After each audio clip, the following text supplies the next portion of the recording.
Nvidia is sort of the ultimate trading partner at the moment. Does this become a boys club where there's like 6 companies that get to gather all the assets, right, and play in all these esoteric markets because they have the scale to do it?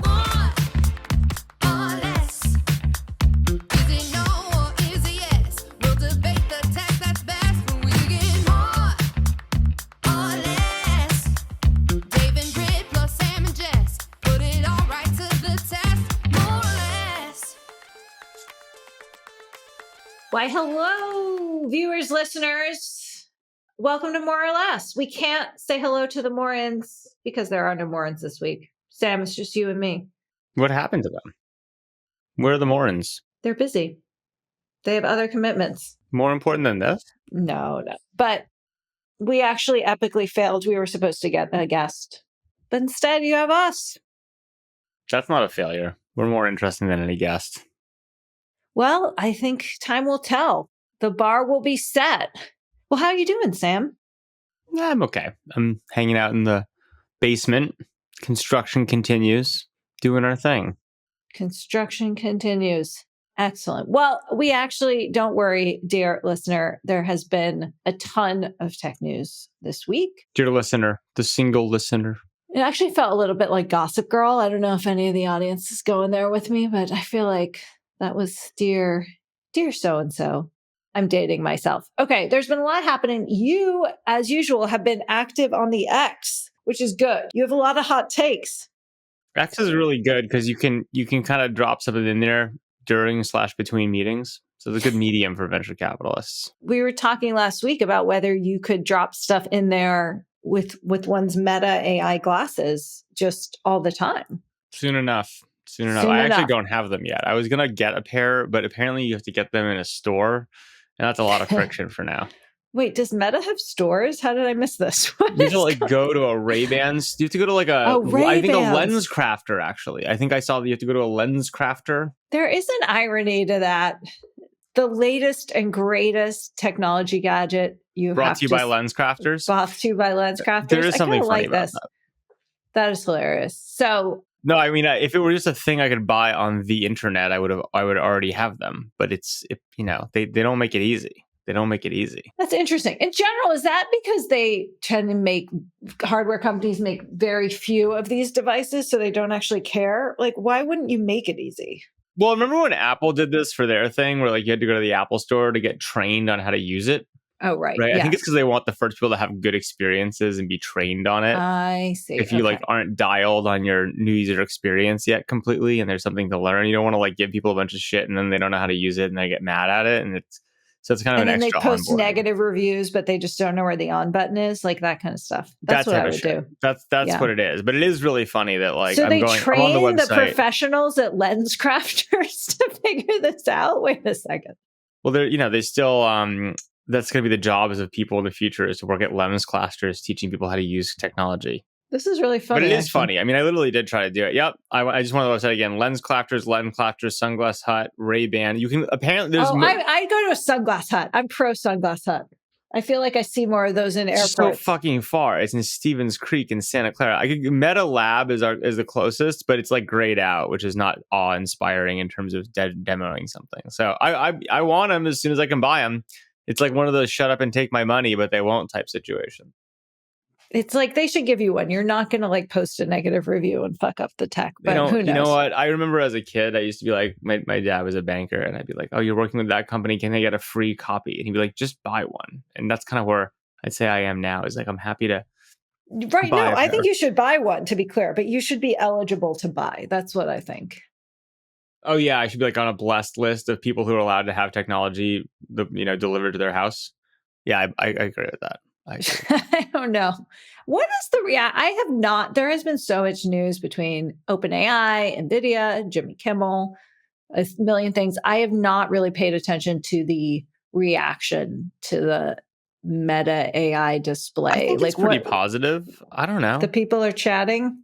I think people are like, this is very dystopic, blah, blah, blah, which, I mean, look, I get it. I read all the same science fiction they have. I also think it's just how the future works. I'm a technological determinist. If it's possible, it's going to happen. And clearly people want to scroll reels on their glasses. You're not going to stop them. Give the people what they want. Yeah. Well, it's obviously early, but it'll be good. Good to see. Okay.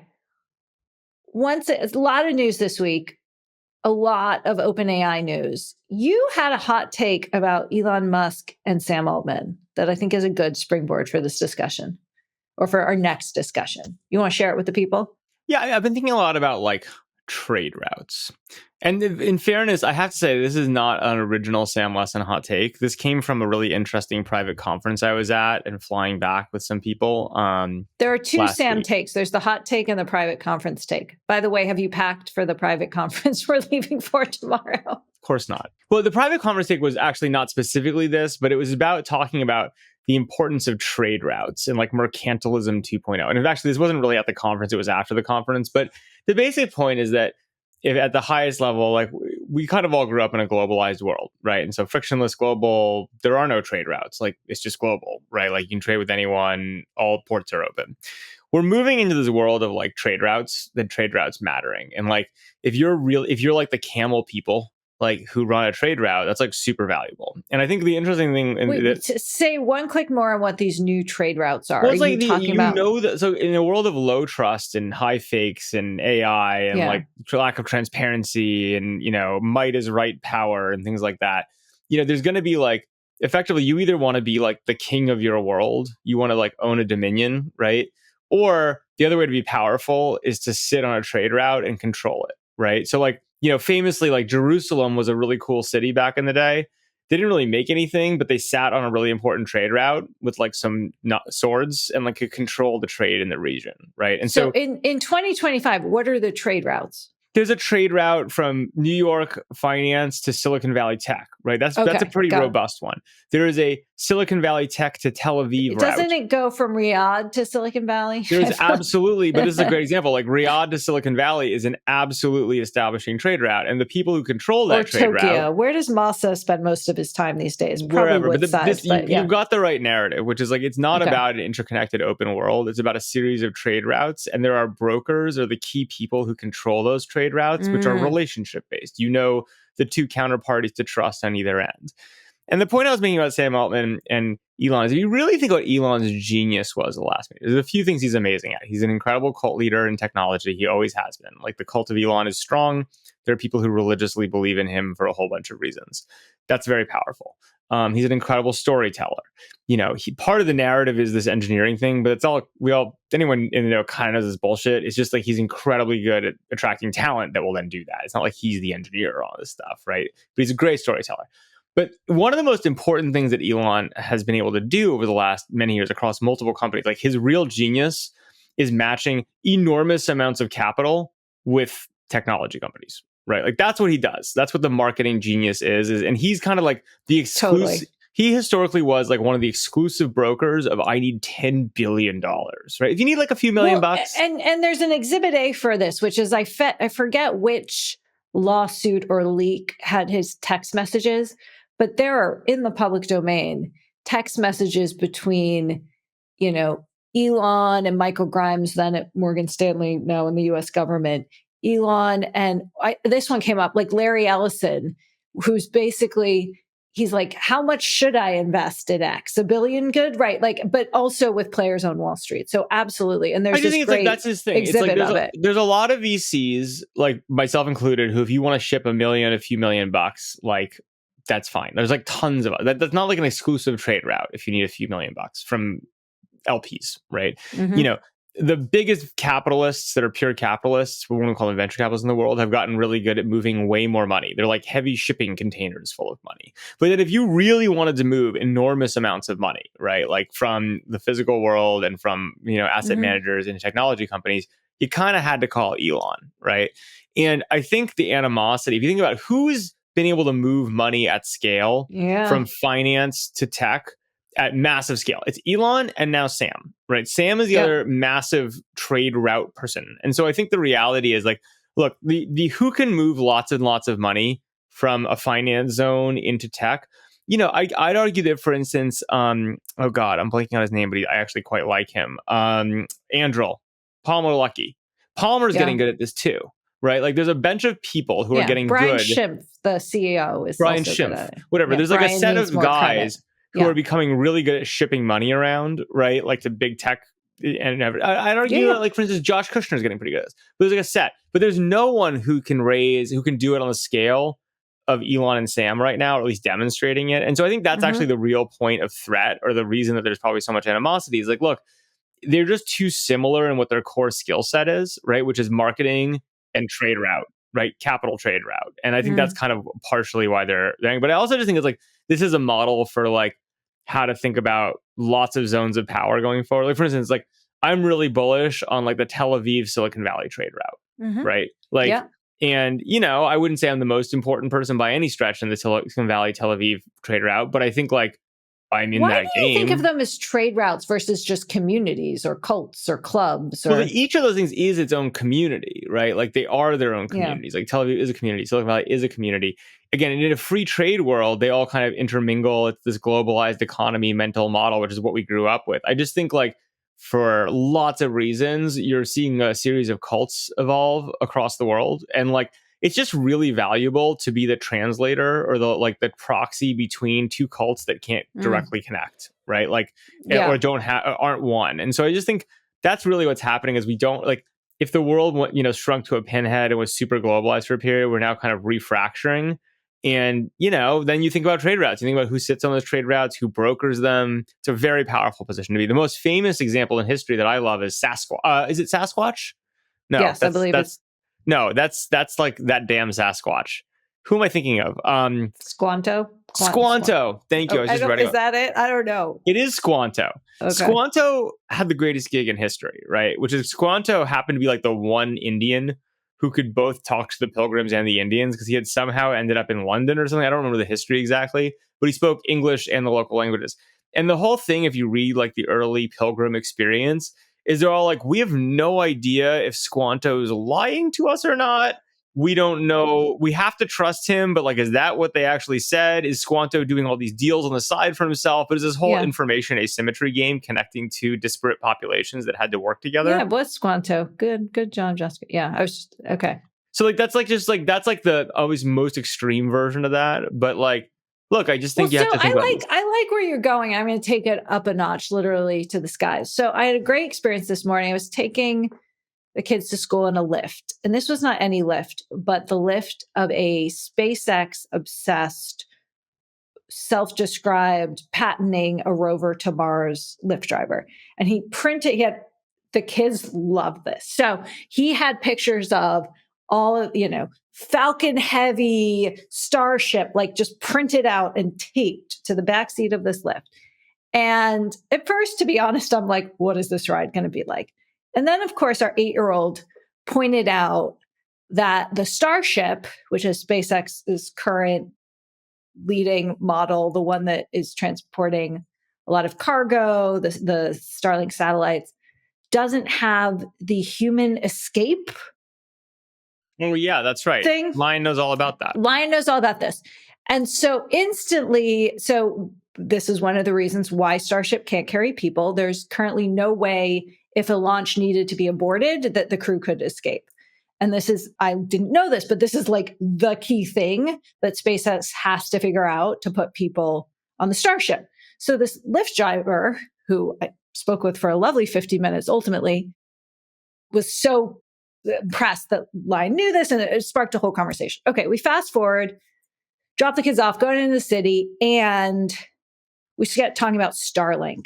And I didn't realize, probably because I haven't been paying enough attention, that we are on the cusp of SpaceX launching the next generation of Starlinks, V3, that I guess October 6th, or maybe in December, there's going to be a huge test launch of Starship with not real versions of these, but sort of models at the same weight as the real ones. And this will be a key step to seeing if these version 3s can be deployed next year. And version 3 of Starlink is just, according to my Lyft driver, like exponentially more powerful in terms of communication, that like Elon and Starlink will basically, even more so than now, like completely dominate satellite communication. And they obviously, I think he said they were at 6,000 satellites up and they're getting to 40,000. So they have a long way to go. But I had this aha moment, speaking of trade routes, being like, holy shit. Like, obviously Starlink has been amazing. We're happy customers. Its story, like it is so far ahead in terms of satellite communication, but realizing that Elon was so close to a leapfrog in Starlink capabilities was again fascinating to me, raising exactly these same questions. And I think you bring up the Elon Sam rivalry. And I'm starting to wonder, like, how is this rivalry and Elon's rivalry with everyone else in the technology industry going to kind of like take to the skies, so to speak? Because I've got to think that there's no other CEO that would be happy, not Tim Cook, not Sam Altman, not Mark Zuckerberg, not Sundar Pichai, to think that Elon is going to own all planetary communication. So what do you think about that? I do love Starlink. But I guess is satellite internet also a trade? I know you're talking about, I think that's a great, I think you nailed it as it relates to the capital flowing into the space, but there are also others that are newly established. I mean, I think the analogy I might draw, I'm not sure that's a trade route per se, but what I would say is the interesting thing about this trade route mentality is that, you know, for the last 30 years, we weren't taught to think in terms of trade routes. We were taught to think in terms of markets, right? And so, because everything was globalized and open and whatever else. And all of a sudden, and like the fact that you could move from point A to B was just kind of like a given, like we no one even thought about it. I'd actually argue that like for many years, like who's behind your phone, AT&T, Verizon, whatever, it's not that they're not big companies. They're just kind of irrelevant infrastructure providers, right? Yeah. You're like, until they start saying, no OpenAI device, you cannot connect to my Starlink. Well, this is kind of my point. Is like, it's like if that layer of the stack, right, which is just like who's your cell provider, has been so deeply commoditized that, like, if you think about it, it's like amazing. I got the new iPhone, which is fine.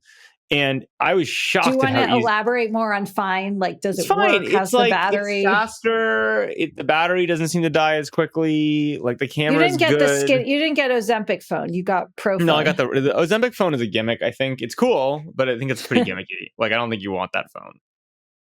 But I got the Pro one. It's great. It's fine. It's like, it's got a few bugs in it. It's very hard to do your YubiKey 2-factor auth in Google right now. They'll fix it. It's like fine. It's like a first software release fine phone. But I was shocked how easy it was to move carriers or even just spin up new carriers on it.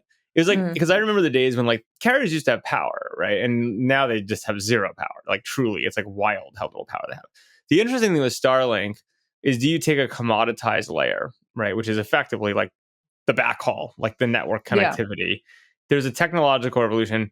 First of all, like sayonara AT&T or whatever to a point. I mean, just as it's like sayonara cable companies, like yes and no, right? Like they're not going to go away. It's just like less important in certain ways. But I could imagine like Elon, to your point, being like, yeah, we're just not going to like allow OpenAI devices on our network, right? Like vertical integration down to the network layer is like an interesting thing. It's an interesting model too, because, you know, I think if you think about lock-in, and like what's going on with quote unquote monopolies. I learned something very interesting this week, which you may or may not know, but I was not aware of how Find My has become like an important social network. Have you? Do you know I about was this? Not aware of this either. This is kind of a big deal. Like someone was talking about this. And Find I was like, My, wow. as in the Find My phone.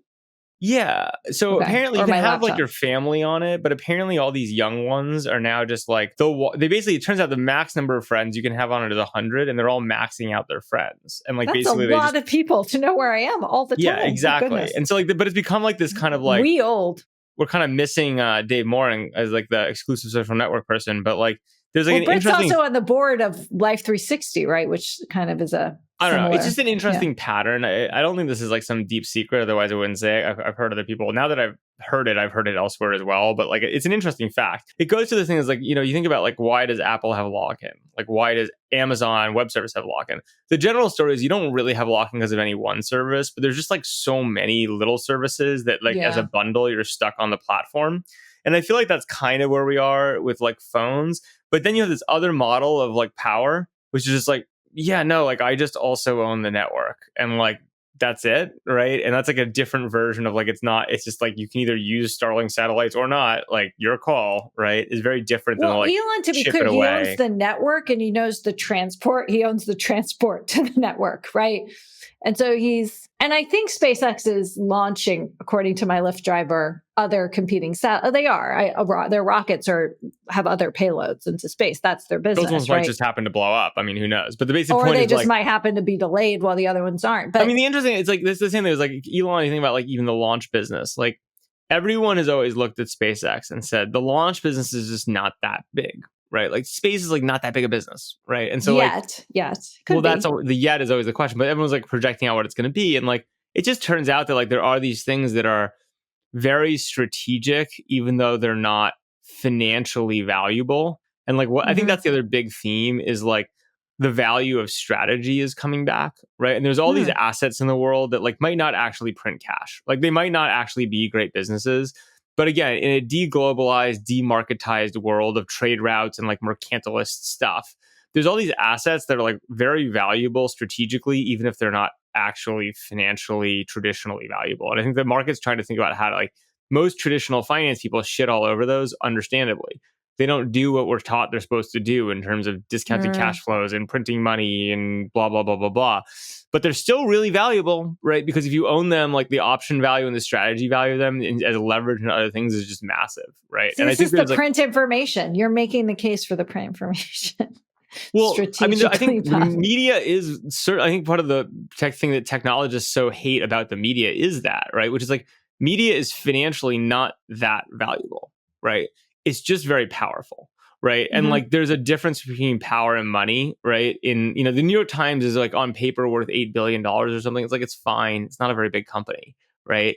But like its power is much exceeds its financial weight effectively. And I think that's why like people get pissed at media companies because they're like, they don't like that, right? Like that's not like that asymmetry sucks to them because they like to be able to win the money game and call it historically. I think, but this is like, I have the scars to prove they don't like us, but this is I think one of the key conversations at the moment is the difference between like value from a discounted cash flow perspective versus strategic value. By the way, this could all end in tears, right? Like this could all be a head fake. So what fake. else has strategic value but no discounted cash flow value? Power, like I think is like, if you think about it, it's just like this low level infrastructure-y stuff, right? Which is like, look, energy is a commodity, right? You're not going to get like premium energy anywhere. Like it's not a terrible business, but like all of a sudden people are playing these games for who can have access to power, to have access to the data centers, to have access to the chips, to have access to the da-da-da-da-da, all of a sudden to have like backup compute power in case there's a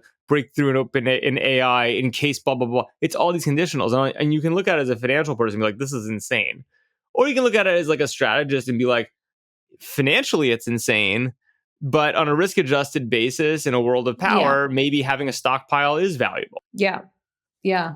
And then the interesting question is, where do the LLMs fit in this, right? And are they the low-level commodity strategic kingmakers, or are they minting money? It doesn't seem like anyone seems to think the LLMs themselves are that important, right? Like if you think about it, it's like you're either important. Yeah, even these companies, they're all trying to go to different parts of the stack themselves. So you either go lower level, right? And you say, look, the LLMs, they're going to evolve as they evolve. One might be marginally better or worse, whatever. It's a long game of iteration.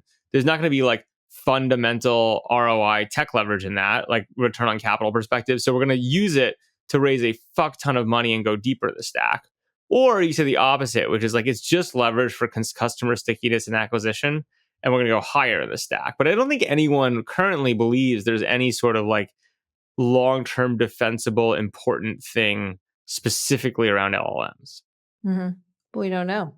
The super intelligence isn't here yet. Speaking of LLMs, actually, I want to go back. So there's two routes. Thinking back to Elon and satellites. So I was thinking about this and I was like, the only thing that will prevent Elon from controlling all of planetary communications is the government. And it just sort of brought me back to the big tech and government, like breakup points and big points. And I don't know, I've been thinking a lot about, this will not be a shocker to people that journalists are pessimistic. I like to say skeptical, but you could find 1 million journalists that will tell you the under on AI. And I'm preaching to the wrong choir here. But then there's also like, what about the over, right? And as a technology publication, I was sitting thinking this week, like, okay, how do we prepare for both outcomes and everything in the middle, right? Like, how do we prepare for $10 trillion companies, $20 trillion companies. And I think there is this argument, which you've made and were early to make, Sam, and believe deeply that the incumbents can make AI, can mint business off AI for the foreseeable future. I think the Oracle run up is my test case on this. Like Oracle. Yeah, but people don't. Oracle, we had it was the most popular, I don't know if I should just, most popular piece of the information last week was our why Oracle is overvalued piece, right? Like people fundamentally don't understand that the margins on this revenue for Oracle are really bad. They are not software margins. They're not even normal infrastructure margins. It's more complicated than that. So I think that run-up's really irrational. But just to finish my point, like, are we headed, I kind of think we're headed to a world where, like, I don't see anything stopping the biggest tech companies except getting broken up by the governments. And that isn't to say that I think AI is going to do everything we say it's going to do, or that I'm hyping AI. I just think that is like I wouldn't have thought 10 years ago that the industry would be this big now, right? Like, I just think it's the train we're on.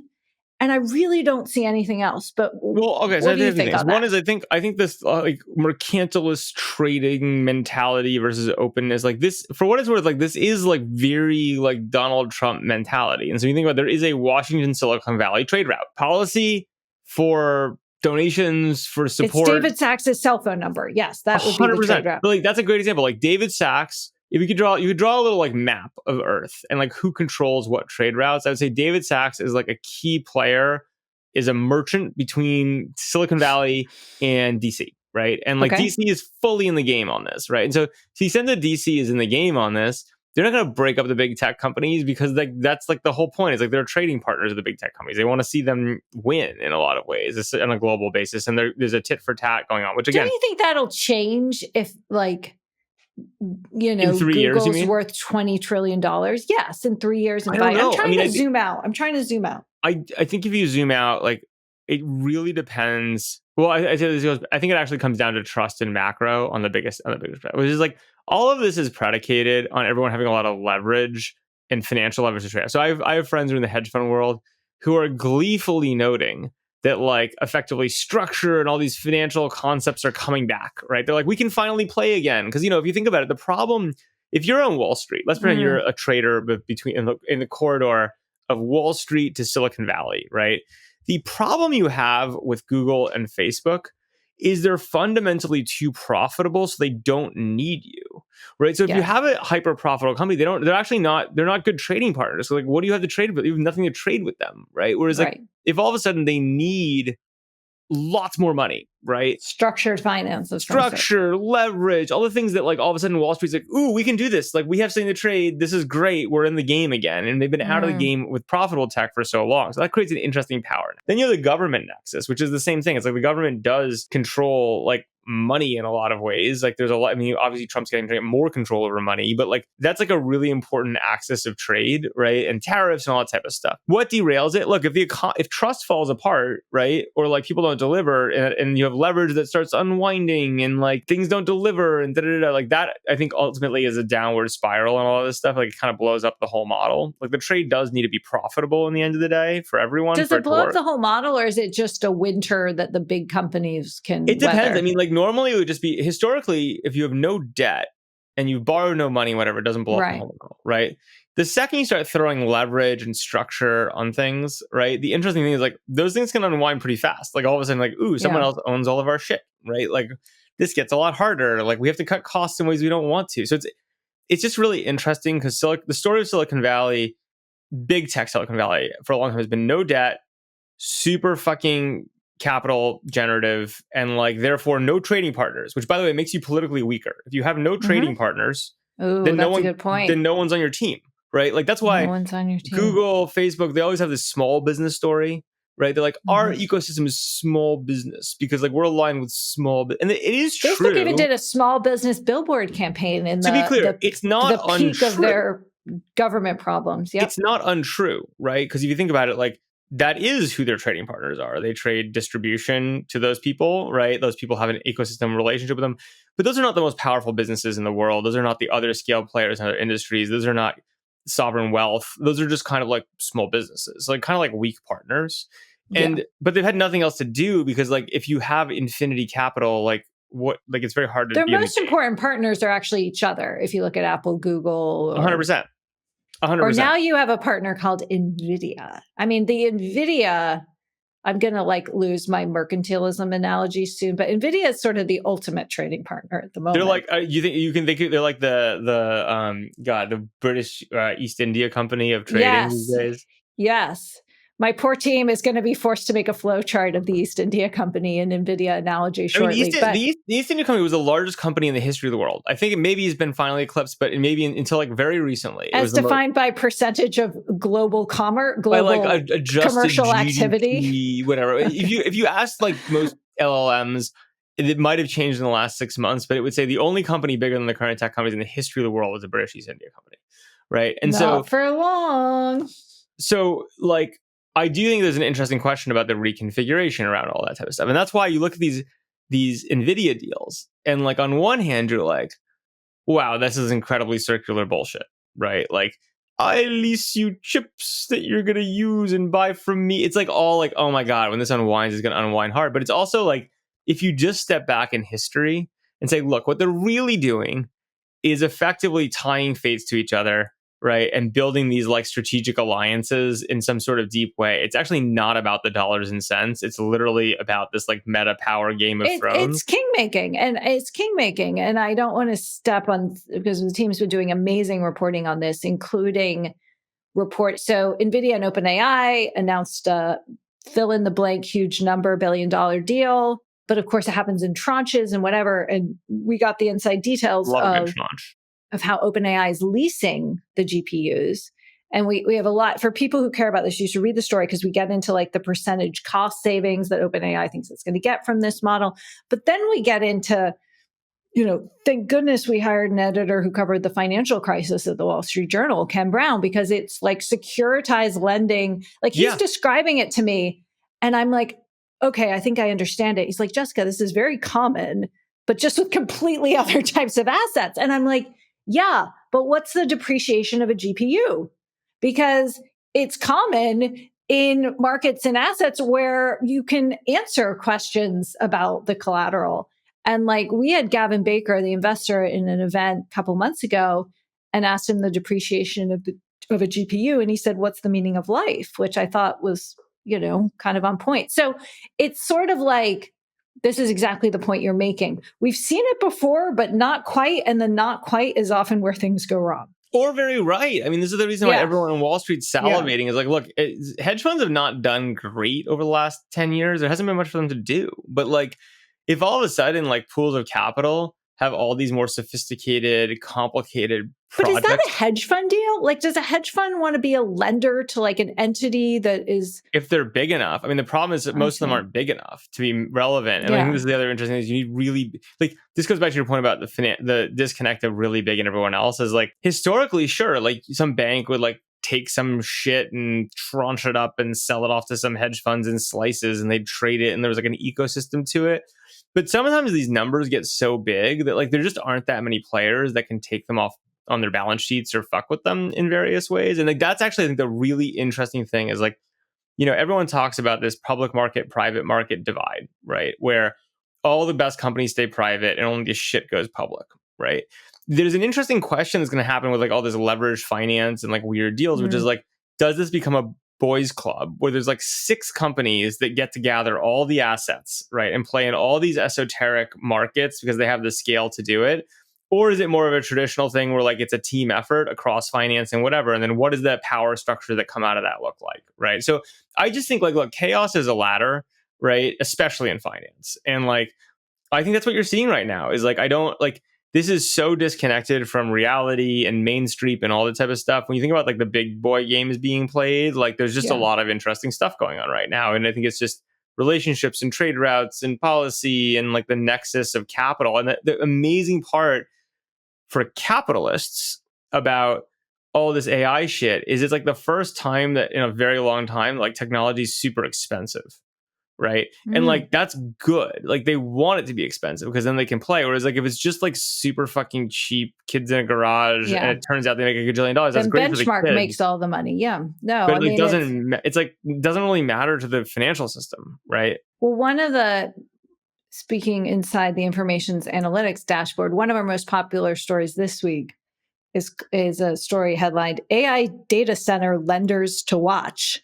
And we literally crunched a bunch of data to profile the lenders who are the biggest players in this emerging space. And it's a mix of traditional finance and what I think of as like big Wall Street and more esoteric players. I can totally believe that this will over time change your coverage and what your people care about in your community pretty dramatically, because like right now, like a lot of it, like, I mean, you started your career in the personal journal, right? Like, how does technology apply to humans? Club Penguin. My first beat could best be described as writing about what the editor's children were doing on the internet. And I was the one low reporter, low enough on the totem pole that I had to listen to them and write the story. And turns out they were using this thing called YouTube that then Google bought. So that was my rocket ship. But anyway.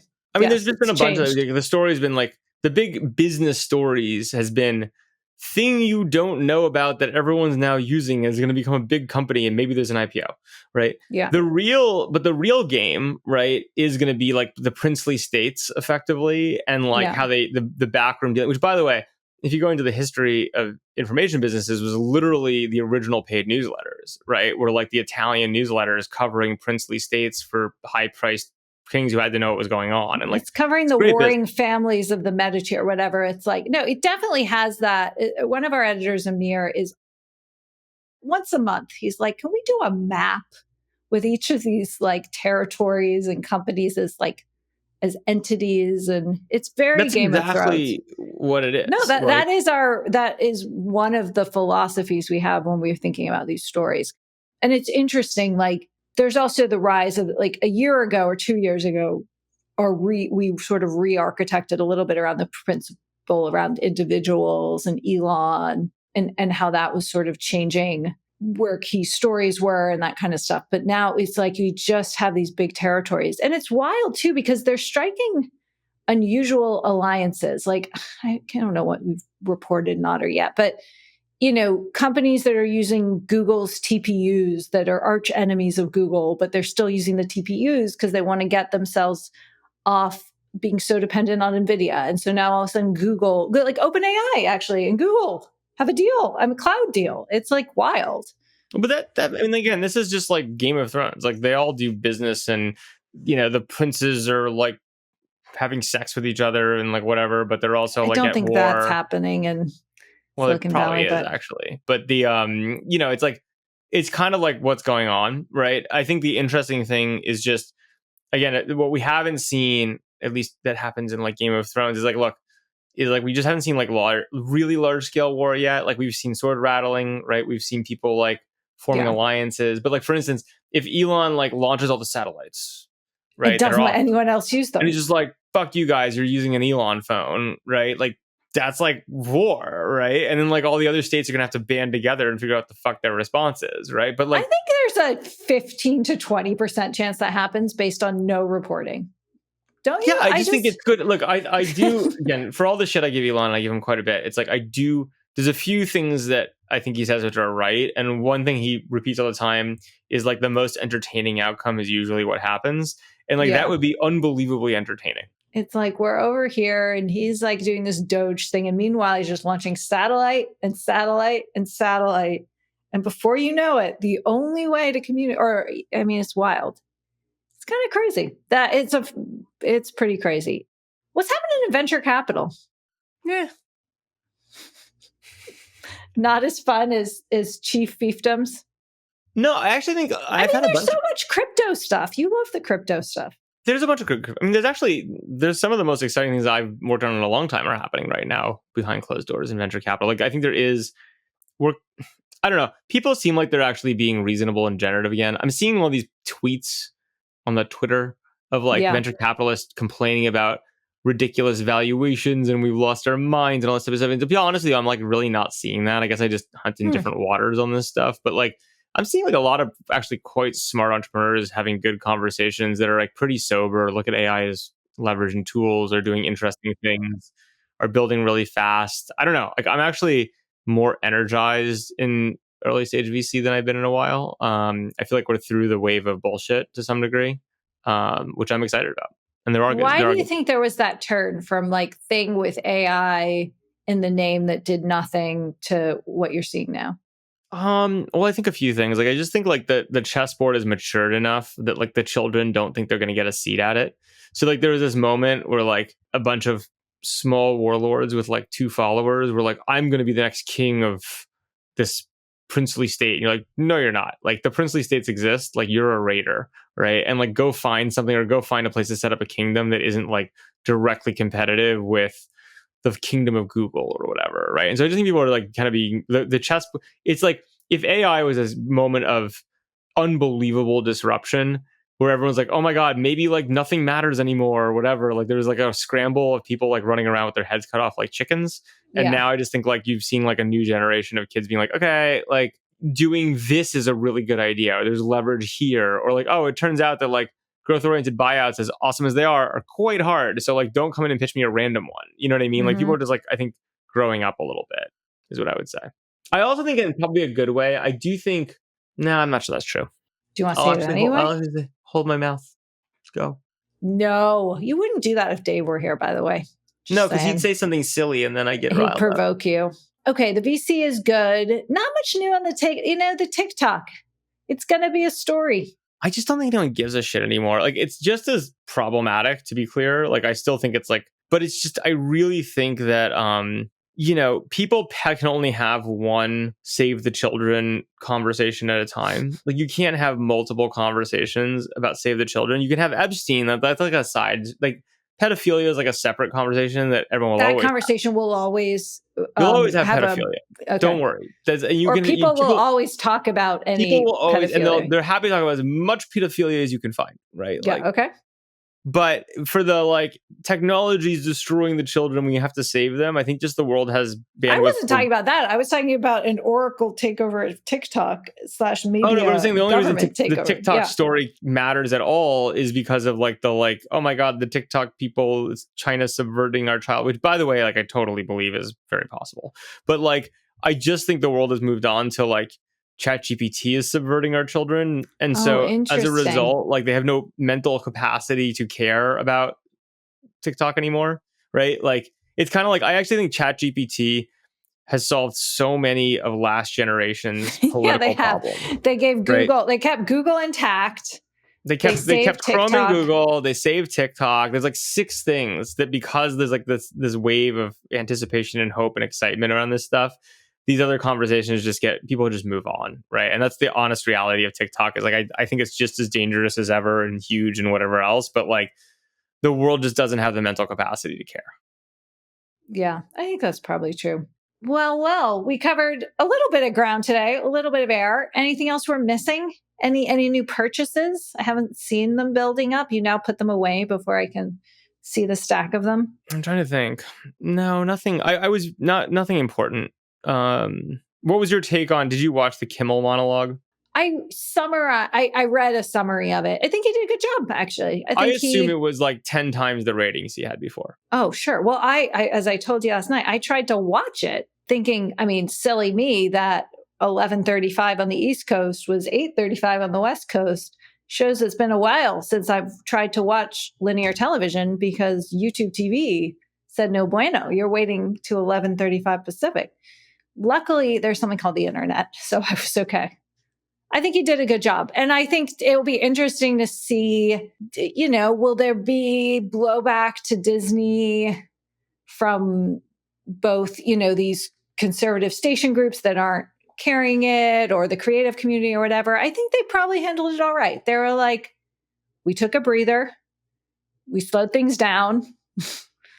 You can say what you want about that, but that was basically what they said. And Kimmel came back, was funny, was heartfelt. He got to point out, he named a lot of the conservatives who he said reached out to support him, which was interesting because it sort of left less room for Trump and Brendan Carr, because some of these people are obviously allies of theirs too. Yeah, and I don't think anyone will be watching tonight, right? Like to your point, I think we'll get like a week of rating. So the interesting thing is, this goes back to the mercantilism trading culture versus and power culture versus like law culture. Is like my bet is Donald Trump is like, I just really helped Jimmy Kimmel. Right, like, and like that's kind of the narrative. That's what he keeps saying to The Atlantic. I don't know if you guys remember. And it's not necessarily untrue, right? Like in a certain weird way, right? It's just, it's not the culture I think is good for the long. Like, there's a lot of problems with this, like as a mental model for things. But it's like, look, Disney's like not really. It's kind of bounced back up. It's down a little bit from the beginning. It's not going to matter to them long term. Like this is like it doesn't matter, right? And then for Kimmel, it's like literally his ratings go way up. Again, I'm not condoning any of this. I'm just saying it's like, this is the kind of the mental reorientation I think you just have to accept as reality about how people think about trade routes and power politics and the nexuses of power and how they interact versus like laws. You know, my big concern in all of this is like, well, I'll skip that one too. Wait, you can't self-censor twice in this episode. The people are going to be mad. No, I'm not sure. Yeah. Okay. Is there anything else you can say that's provocative? I mean, I can say so many provocative things. I'm trying to think. I don't know. I mean, I think it's like a really interesting moment. I'm actually fairly energized by a bunch of things right now. But no, I don't think anything that really matters is the quick answer. Okay. Well, dear listeners, thank you for joining the lessons this week. You'll be happy to know the Morins will be back next week. So we will see you here for another episode of More or Less. Bye. Bye. If you enjoyed this show, please leave us a virtual high five by rating it and reviewing it on Apple Podcast, Spotify, YouTube, or wherever you get your podcast. Find more information about each episode in the show notes and follow us on social media by searching for @MoreOrLess, @DaveMorin, @Lesson, @JLesson, and as for me, I'm @Brit. See you guys next time.